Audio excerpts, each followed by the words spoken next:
தீராத பிரச்சனையை தீர்க்கும் தேய்பிறை சஷ்டி. உங்களுக்கு எவ்வளோ பிரச்சனை இருந்தாலும் சரிங்க, தீரவே இல்லை அப்படின்னு நினைக்கிறவங்க தயவு செய்து தேய்பிறை சஷ்டியில் முருகரை வேண்டுங்க. கோயிலுக்கு போங்க.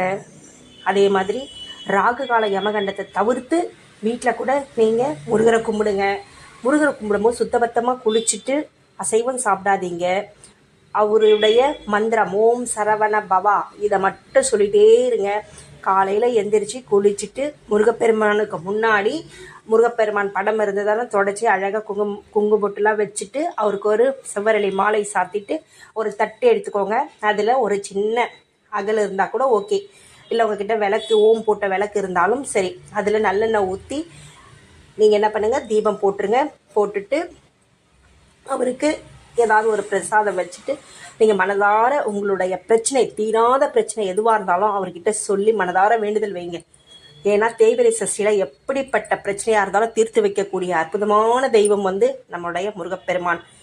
அதனால் தேய்பிறை சஷ்டியில் தான் உங்களுடைய பிரச்சனைகளை நீங்கள் கேட்கணும். அதுதான் தீர்த்து வைக்கக்கூடிய அற்புதமான நாள். வளர்பிறை சஷ்டியில் உங்களுக்கு என்ன வேணுமோ நல்லதெல்லாம் நீங்கள் கேட்கணும். தேய்பிறை சஷ்டியில் நமக்கு தேவையில்லாத தூக்கி போடுறோம் பாருங்க, கஷ்டத்தெல்லாம் தீக்கணும்னு வேண்டிக்கணும்.